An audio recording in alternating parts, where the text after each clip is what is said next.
দুই অঙ্ক বিশিষ্ট সংখ্যা যে সংখ্যার একক স্থানীয় ঘরে 5 আছে, এই সমস্ত সংখ্যার বর্গ নির্ণয় করব অত্যন্ত জাদুকরী একটি ট্রিক্সের মাধ্যমে।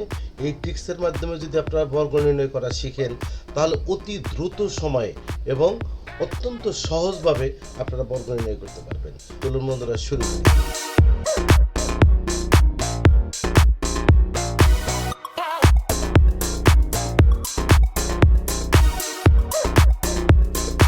ফিফটিন একটি সংখ্যা, এই সংখ্যার একক স্থানীয় ঘরে আছে 5।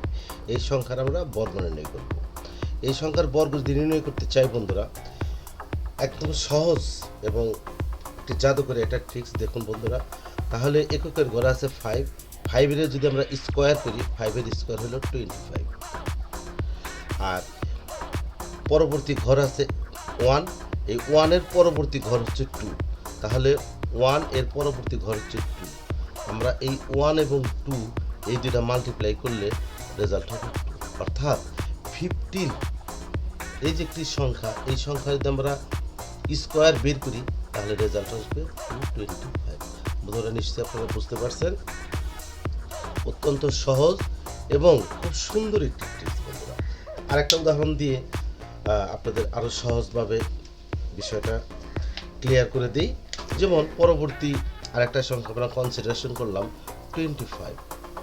তাহলে বন্ধুরা এই 25 যদি স্কোয়ার করি তাহলে রেজাল্টটা কি আসবে? যেমন 5, এই 5 আমরা স্কোয়ার করলাম তাহলে হলো 25, এবং পরবর্তী ডিজিট আছে 2, 2 পরবর্তী ডিজিট হলো 3, তাহলে 2 এবং 3 যদি আমরা মাল্টিপ্লাই করি তাহলে হয় 6, অর্থাৎ 25 যদি আমরা স্কোয়ার বের করি তাহলে রেজাল্ট আসবে হলো 625। একইভাবে যদি আমরা 35 যদি স্কোয়ার করি, 35 যদি স্কোয়ার করি তাহলে এখানেও কিন্তু বন্ধুরা আপনারা বুঝতে পারতেছেন, এখানে এককের ঘরে আছে 5 আর দশকের ঘরে আছে হলো 3। তাহলে দশকের ঘরে যেহেতু 3 আছে, এর পরবর্তী ডিজিট হচ্ছে 4। তাহলে আমরা কি করব, এই 5 স্কোয়ার যদি বের করি তাহলে হয় 25, আর 3 এবং তার পরবর্তী ডিজিট হলো 4, তাহলে 3 আর 4 দিয়ে মাল্টিপ্লাই করি তাহলে হলো 12। বন্ধুরা নিশ্চয়ই বুঝতে পারছেন।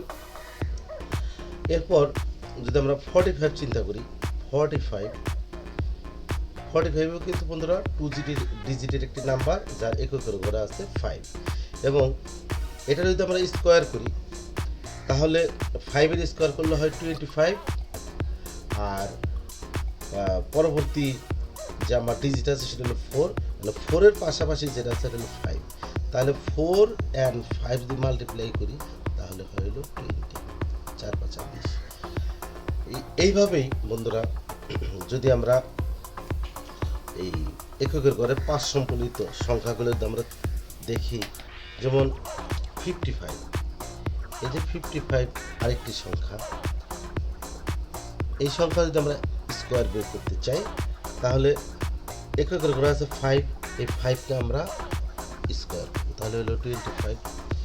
এরপর আছে হলো দশকের ঘরে আছে আরেকটা 5, এখন এই 5 পরবর্তী সংখ্যা হলো 6, তাহলে 5 এবং এর পরবর্তী সংখ্যা হলো 6, এই দুটো যদি আমরা মাল্টিপ্লাই করি তাহলে হলো 30, অর্থাৎ 55কে যদি আমরা স্কোয়ার করি তাহলে 3025 যে হলো, কীভাবে হলো, 5কে স্কোয়ার করলাম আর 5 পরবর্তী সংখ্যা হচ্ছে 6, এই 5 আর 6 মাল্টিপ্লাই করলে হলো 30, অর্থাৎ 3025 হচ্ছে 55 স্কোয়ার নাম্বার। বন্ধুরা নিশ্চয়ই আপনারা বুঝতে পারছেন, একদম সহজ। ভিডিওটি আপনারা টেনে টেনে বারবার দেখবেন, দেখলে অবশ্যই আপনারা এই ধরনের প্রবলেমগুলো সলভ করতে পারবেন। এভাবে আমরা যদি 75 স্কোয়ার করতে পারবো, 65 স্কোয়ার করতে পারবো, 85 স্কোয়ার করতে পারবো, 95 একইভাবে স্কোয়ার করতে পারবো।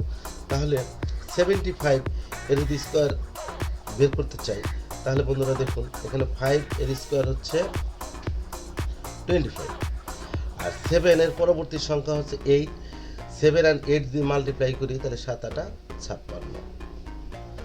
এরপরে 65 একইভাবে, তাহলে 5 স্কোয়ার করলে হয় 25, আর যদি আমরা 6 পরবর্তী সংখ্যা হচ্ছে 7, 6 7 42, তাহলে হইল 42, এবং 85 85 যদি আমরা স্কোয়ার করি, 85 যদি আমরা স্কোয়ার করি তাহলে হবে 5 এর স্কোয়ার করলে হয় 25, আর 8 এবং পরবর্তী সংখ্যা হচ্ছে 9, তাহলে 8 আর 9 দিয়ে মাল্টিপ্লাই করি 8 9 72। তো বন্ধুরা এই যে 95 স্কোয়ার যদি আমরা বের করতে চাই তাহলে একইভাবে আমরা 5 এর স্কোয়ার করব, সেটা আমি বসাবো। এরপরে 9 এর স্কোয়ার 9 এবং তার পরবর্তী সংখ্যা হচ্ছে 10, 9 আর 10 মাল্টিপ্লাই করে যে রেজাল্ট হয় এটা আমরা এখানে বসাবো। এটা বন্ধুরা আপনাদের হোমওয়ার্ক হিসাবে থাকলো। এটা আপনারা এই পুরো ভিডিওটা দেখে প্র্যাকটিস করে এই কাজটা আপনারা এই 95 এর স্কোয়ারটা বের করবেন। এটা আমাকে ভিডিওতে কমেন্টের মাধ্যমে এটা আপনারা আমাকে জানাবেন। তো বন্ধুরা নিশ্চয় পুরো বুঝতে পারছেন, অত্যন্ত সহজ এবং সুন্দর একটি ট্রিক্স। এই ট্রিক্সের মাধ্যমে আপনারা খুব সহজেই আপনারা 5 সম্বলিত সংখ্যা, অর্থাৎ এককের ঘরে 5 আছে 5 আছে এরকম 2 ডিজিটের নাম্বারগুলো আপনারা খুব সহজেই বর্গমূল্য করতে পারবেন। নিশ্চয়ই বন্ধুরা বুঝতে পারছেন। ভিডিওটি ভালো লাগলে অবশ্যই আমাকে লাইক, কমেন্ট এবং শেয়ার করবেন, এবং এখনও যারা আমাকে সাবস্ক্রাইব করেন নাই প্লিজ সাবস্ক্রাইব করবেন। আজ এ পর্যন্তই, পরবর্তী ভিডিও আসার আগ পর্যন্ত আপনারা সবাই ভালো থাকুন, সুস্থ থাকুন। আল্লাহ হাফেজ।